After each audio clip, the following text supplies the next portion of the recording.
The somber aftermath of President Natsu's funeral cast a pall over the nation, plunging guerrillists into a state of mourning and uncertainty. In the wake of the tragic loss of their leader, the nation found itself standing at a crossroads, faced with the pressing need to appoint a new president to steer them through the tumultuous times ahead. Within the hallowed halls of the parliament, the air was thick with tension as voices clamored for a swift resolution to the looming leadership vacuum. The lower house, tasked with the monumental decision of selecting the next president, grappled with the weight of their responsibility and the urgency of the situation. At the heart of the debate stood two prominent voices, each advocating for a different path forward. Congressman Bari, a staunch advocate for constitutional fidelity, argued passionately for the appointment of Vice President Bira to assume the presidency. Drawing upon the principles of legal protocol and established norms, Bari emphasized the importance of adhering to the constitutional framework in times of crisis. On the opposing end of the spectrum, Congressman Hedy emerged as a fervent proponent of a more unconventional approach. Recognizing the unprecedented threat posed by the hyena forces and the exigencies of wartime, Hedy argued vehemently that the nation required a leader with a military background at its helm. In his view, the complexities of the current crisis demanded a leader who could navigate the treacherous waters of war with unwavering resolve and strategic acumen.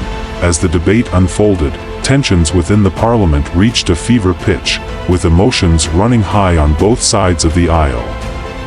The discourse became increasingly impassioned as each faction sought to advance its own agenda and sway the hearts and minds of their fellow lawmakers. Congressman Bari, steadfast in his commitment to upholding constitutional norms, eloquently articulated the importance of preserving the integrity of guerrillists' democratic institutions.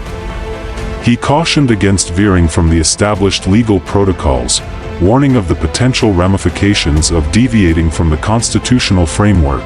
Meanwhile, Congressman Hedy rallied his supporters behind the belief that the unprecedented nature of the crisis demanded a decisive and unconventional approach.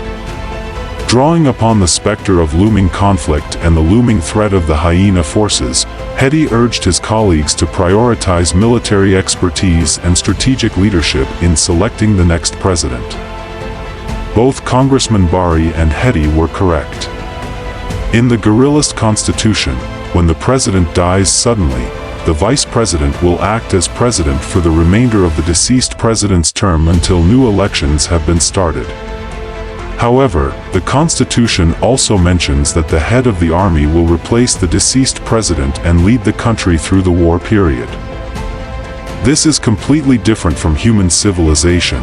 As the debate raged on, the parliament found itself deadlocked, unable to reconcile the divergent viewpoints that defined the contentious issue at hand.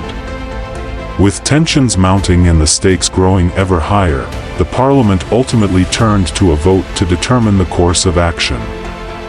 When the ballots were tallied, the outcome sent shockwaves reverberating through the hallowed chambers of the parliament.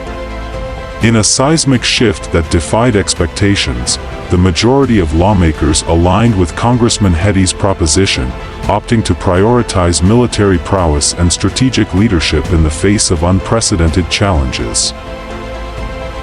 The decision to elect Admiral Ruda as the new president marked a watershed moment in guerrillist history, signaling a departure from traditional norms and democratic principles. With the mantle of leadership now squarely placed in the hands of a military figure, the nation stood on the precipice of a new era, poised to navigate the turbulent waters of war under the guidance of a seasoned admiral. For guerrillist, the appointment of Admiral Ruda represented a pivotal juncture in its history, one that would shape the destiny of the nation and its people for years to come. As the nation braced itself for the challenges ahead, the eyes of the world turned towards guerrillist, watching with bated breath as it embarked on a journey fraught with uncertainty and peril.